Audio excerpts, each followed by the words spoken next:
Hi guys, ఈ వీడియోలో మహేష్ బాబు గారు అలాగే రాజమౌళి గారు కాంబినేషన్లో వస్తున్న ఎస్ఎస్ఎంబి 29 మూవీ యొక్క ప్రొడక్షన్ హౌస్ ఏంటిది, దాని యొక్క బ్యానర్ పేరేంటి, దాని యొక్క ఓనర్ ఎవరి వీడియోలో మనం తెలుసుకుందాము.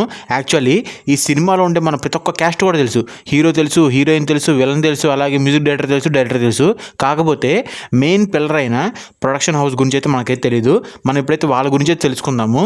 యాక్చువల్లీ ఈ మూవీ అనేది ఇప్పుడు వచ్చే సినిమా కాదు, 2006లోనే రావాలి. ఎందుకంటే ఈ మూవీ ప్రొడ్యూసరు అప్పుడే రాజమౌళి గారికి మహేష్ బాబు గారికి అడ్వాన్స్ కూడా ఇచ్చారు.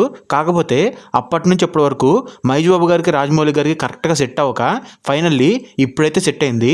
ఈ మూవీ అనేది ఇప్పుడు స్టార్ట్ అయింది అనమాట. అయితే ఈ ఎస్ఎస్ఎంబి 29 మూవీ యొక్క ప్రొడక్షన్ హౌస్ వచ్చేపాటికి శ్రీ దుర్గా ఆర్ట్స్ బ్యానరు, దీనికి ఓనర్ వచ్చేపాటికేమో కేఎల్ నారాయణ గారు అనమాట. అసలు నిజంగా ఈ ప్రొడక్షన్ హౌస్ మామూలు ప్రొడక్షన్ హౌస్ కాదు.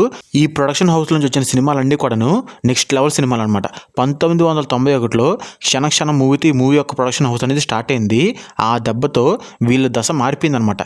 క్షణ మూవీ ఎంత హిట్ మనందరికీ తెలుసు.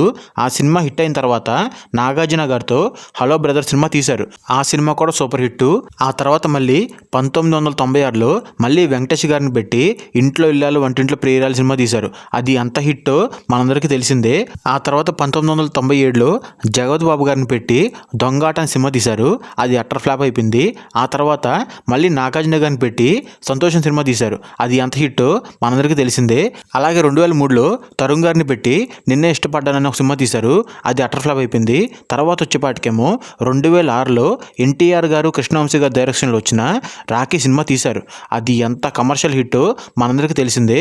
ఇక 2006 తర్వాత ఈ బ్యానర్ నుంచి ఎలాంటి సినిమా కూడా రాలేదు. దాదాపు 20 ఏళ్ళ తర్వాత ఈ ఎస్ఎస్ఎంబి 29 మూవీ అనేది అయితే వస్తుందన్నమాట. మరి చూద్దాము ఈ బ్యానర్కి ఈ ఎస్ఎస్ఎంబి 29 మూవీ అనేది ఈ సినిమా వల్ల వీళ్ళకి మంచి లాభాలు వచ్చి వీళ్ళు ఇంకా మంచి సినిమాలు తీయాలని చెప్పి మనస్ఫూర్తిగా కోరుకుంటున్నాను. మరి ఈ సినిమా మీద మీ అభిప్రాయం ఏంటో కింద కామెంట్ రూపంలో తెలియజేయండి. Thanks for watch my video.